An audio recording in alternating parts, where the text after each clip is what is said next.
This video was brought to you by my shirt. Did you know? I made a shirt. Available only at www.jacadamia.com. Link in the description below. Can't believe I got to say that. A couple months ago, I stumbled across an animation I started making back in 2023, but I abandoned it for some time. It wasn't anything crazy, just a little animation of my character Macamo doing a silly walk and some dumb dances to the evergreen meme song, Sarashu's The Penis. Eek! Don't ask me about the name, I don't know why it's called that. It's funny. I think the answer is that it's funny. So I rediscovered this animation and I thought, hey, I'm working on a big video right now that probably won't be out for a little bit.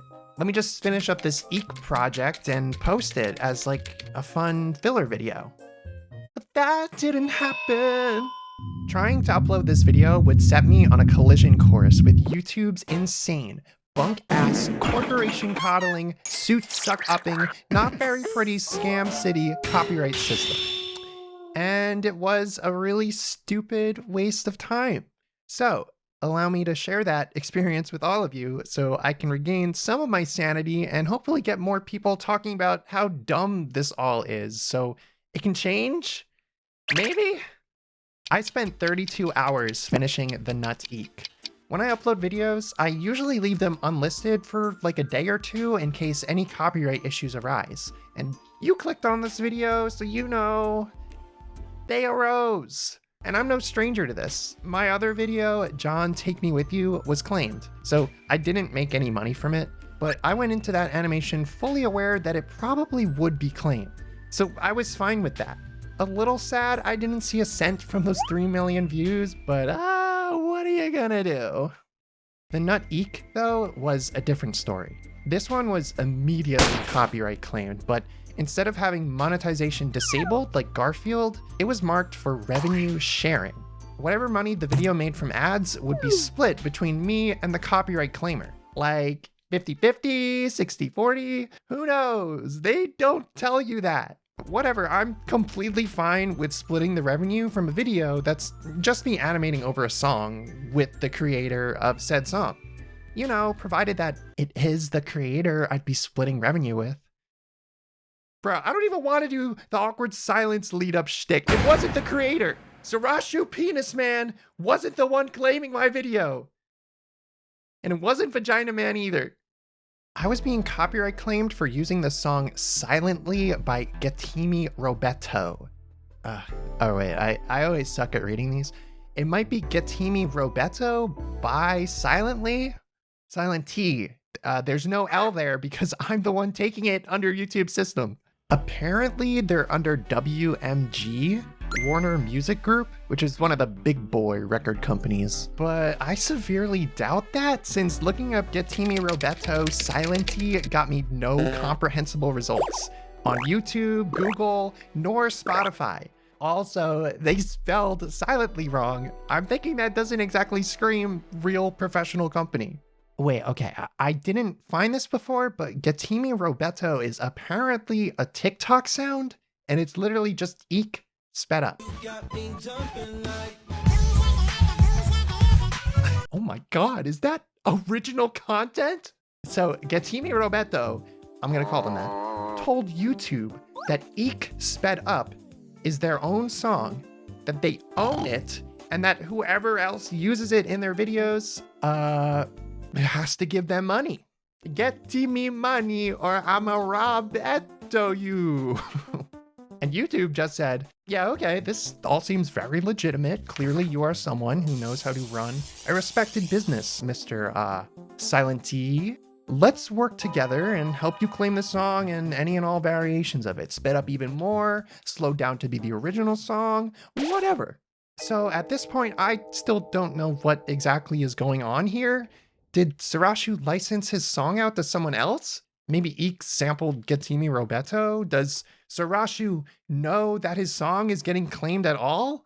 I needed to know the nature of all of this. So I found his Twitter, and I'm pretty sure Getimi Robeto literally had only just begun their conquest right before I uploaded my video, because Sarashu had been tweeting about it only the day before.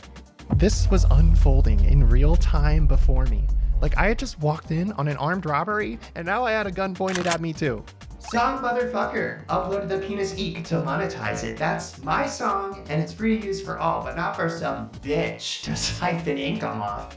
Who do I talk to get this fixed? At Team YouTube, at YouTube Creators. So, Getimi had been able to claim Sarashu's song as their own because Sarashu had never uploaded it to YouTube himself. His song has been on the internet since April 10th of 2009, and it was originally uploaded on the long-gone website 8bitcollective.com before taking off and being reposted around the internet because of its catchy melody and, interesting name.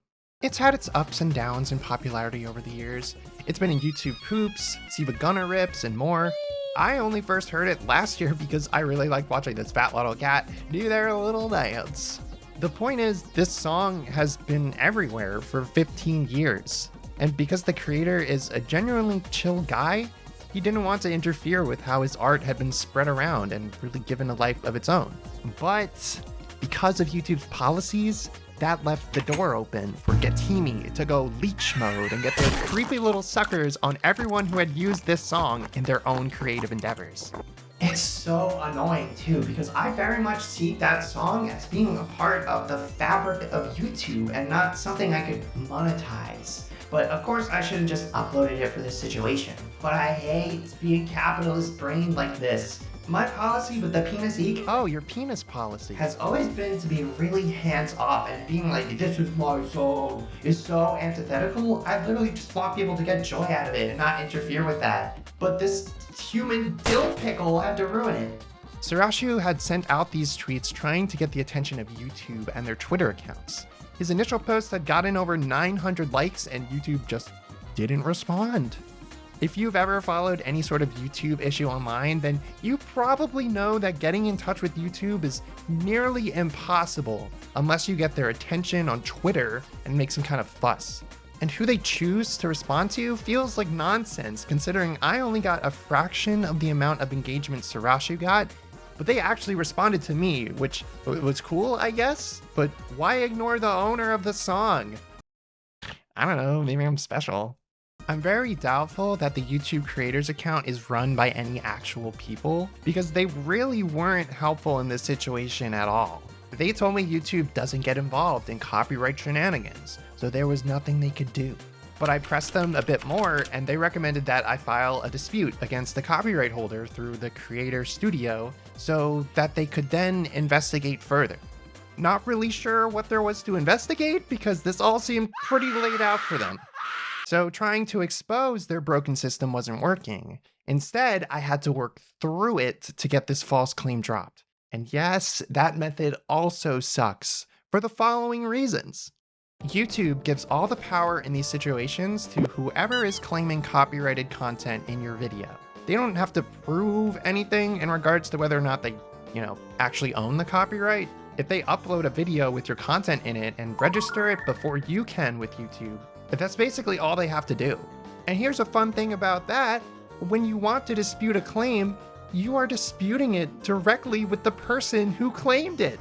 If any kind of justice system worked like YouTube's and you got, say, stabbed in the chest, you would have to tell the person who stabbed you that, they're wrong for doing that. And then the judge would be like, oh, that's interesting, but we're gonna let Mr. I will stab the whole world blind give the verdict this time. Is the scammer going to suddenly have a change of heart and be like, oh, my bad. I didn't mean to stab you 37 times in the chest. You're right. That is wrong. YouTube bends over backwards for copyright claimers because they're terrified of getting sued again like they were by Viacom from 2007 to 2014 in a 7-year lawsuit. They settled it out of court, but they pretty much only got Viacom off their backs by making things impossibly easy for them without much concern for creators who may be wrongly or falsely claimed. Firstly, when you dispute a claim, you aren't given many options that inspire confidence when you're dealing with a song that you know you're allowed to use freely, but you don't necessarily have, legal written permission for. Like one time I uploaded a VOD of my Undertale stream and got claimed because some dude made a lazy ass freestyle over the shop theme and had the audacity to then claim that people were using his song because how dare they go to the shop in a popular video game? Like, how do I argue with the dude trying to make money from the song he sampled? He obviously knows he didn't make the Undertale shop theme. He just wants money. And YouTube's song detecting algorithm allows him to get it. There's no real option for situations like this. I think people clowned on the dude's SoundCloud rap, so that was cool. But it's not like YouTube gives you an option to be like, hey, this is obviously a fraudulent claim. Your robot has poo brain. If you dare to file a dispute, YouTube lets you know that if you are filing a fraudulent dispute, your channel could be completely terminated. Seeing that is usually enough to scare off most people from even challenging claims, even if they're in the right. My thought was always like, well, I know this guy is dead wrong, but I don't really have the knowledge to prove myself alive right, at least in the eyes of YouTube. Like, what if I chose the wrong option and it wasn't technically fair use when I thought it was? Ooh, wrong answer. Goodbye. But this time felt different. I had tweets from the creator of the song. I had Team YouTube saying that I should file a dispute and that they would investigate. This wasn't just a VOD either, this was an animation I spent tons of time and energy on. I wasn't going to let this happen. I was going to grab Getimi by his Robeto, and you know what? I don't really know where I was going with this.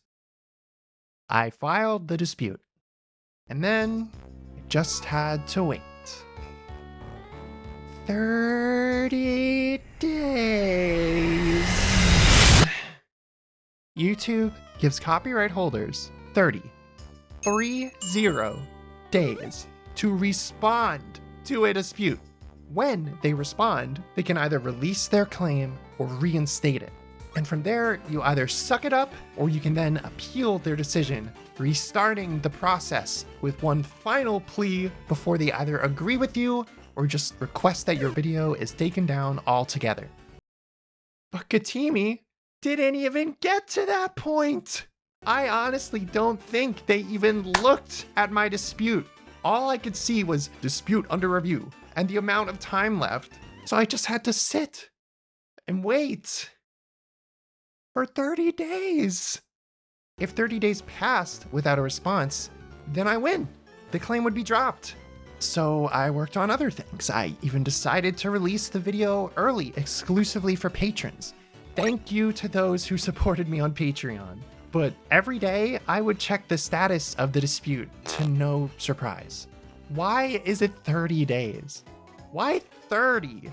To respond, not even to settle the whole thing. You would think a reputable organization trying to protect their copyright would have no problem getting to this within 2 weeks or less.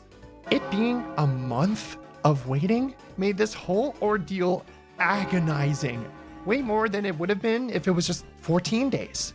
If someone's only source of income was YouTube, this could be a financial death sentence.